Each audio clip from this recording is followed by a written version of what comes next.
Hello, today I'll be reviewing the new album from Lacuna Coil, Sleepless Empire. So yeah, I got the box set, and if you want to see more of what the box set looks like and what's inside and all that, definitely make sure to check out my previous video after this video right here.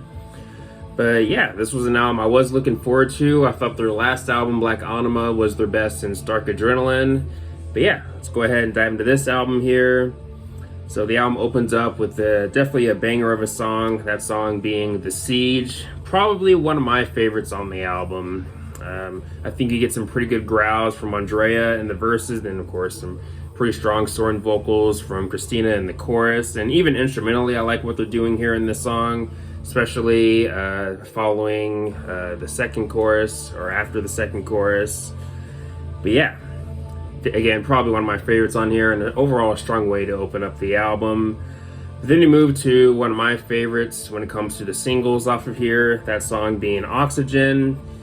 In general, not all that different from the rest of the album, but still, I personally really dig it. Of course, again, I do like what Andrea is doing with his growls, and I do like the clean vocals from Christina. And this song, to me, probably has one of the best choruses on the album. I think the chorus really elevates the song, especially thanks to Christina's vocal performance there. But yeah, again, maybe not all that different from the rest of the album, but still, for me, personally, easily one of the big highlights on the album. But then we move to Scarecrow, and probably one of my least favorites on here. This song didn't really stand out to me within the track list. And I'm not sure how other fans will feel about this song, but still, I do think it is a good song, but again, didn't really move me or really make much of an impression on me as much as some other songs on here, but still, again, a decent track. But then we'll be moving to Gravity, and when it comes to the singles, this one's most likely probably my least favorite. With that said, I do still like it though.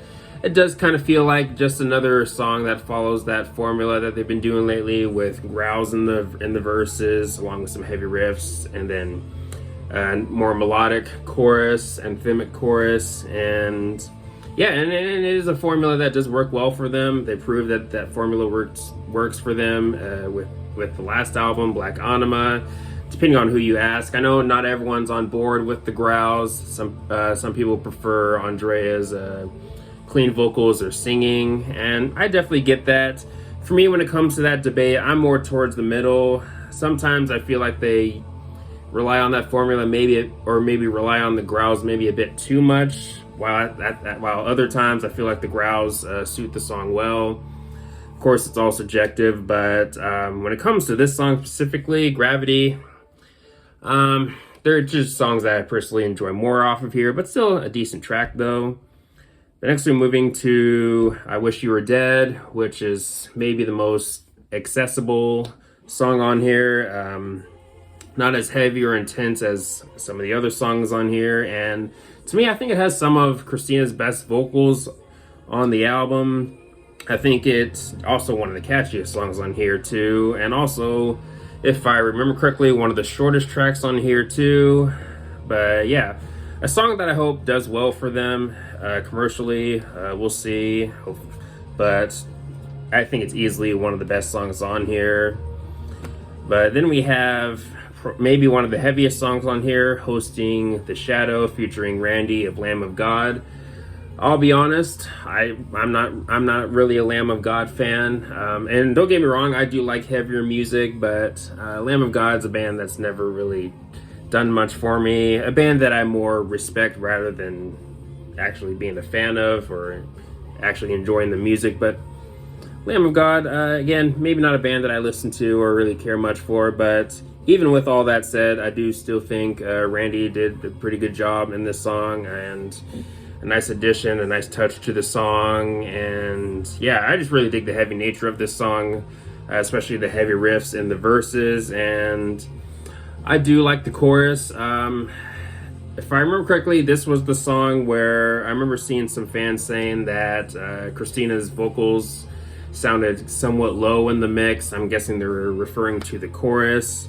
Hopefully I'm thinking of the right song. Hopefully I don't embarrass myself here, but listening to this song again more recently, I can see that argument, but And I think I can't remember if I agreed with it or not during my first listen to the song, but nowadays, I think the mix is maybe you can raise her voice more in the mix, maybe, but either way, I think it sounds fine. Maybe it's grown on, maybe it's just grown on me over time, because I would say I do like this song much more now compared to when I first heard it.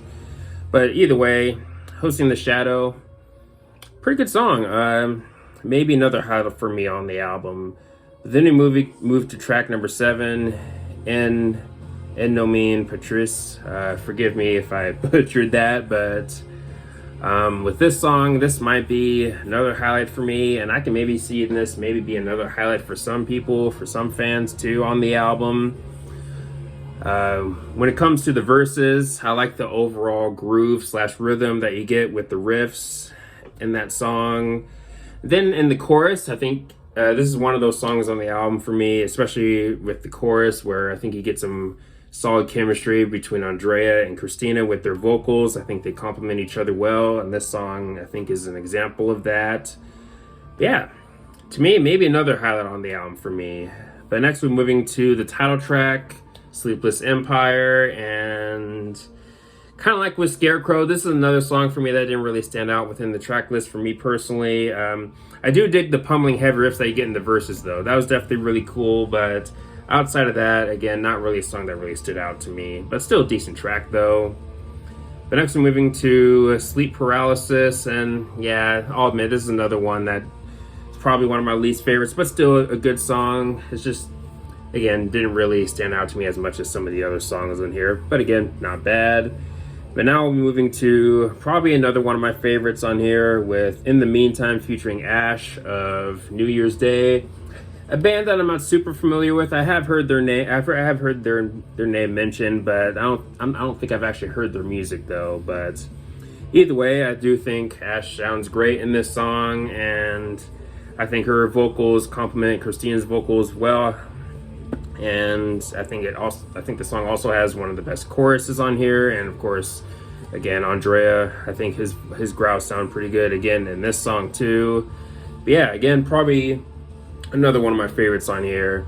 But now we're moving to the album closer, Never Dawn, and this is a song that I definitely enjoy much more now compared to when I first heard it. I remember when the song first dropped, I thought the song kind of just felt like more of what we heard from the last album, or it felt like a leftover from Black Anima.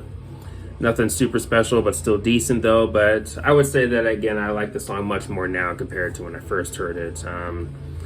Again, solid vocal work from Andrea and Christina in this song. The growls, the singing, both sound pretty good in this song. And yeah, I don't know if it's one of my personal favorites on here, but still a solid way to close off the album. But overall, I think this album is pretty good. I wouldn't put it up there with albums like Dark Adrenaline or Karma Code or Comelese or even Unleashed Memories, but I still think this is another solid entry in the Lacuna Coil discography. And if I were to give this album a rating, I'm probably going to go with a 7.5 out of 10. I can see it maybe growing to an 8, but as of now, I'm going to go with a 7.5. But let me know your thoughts on the album. Do you love it? Do you hate it?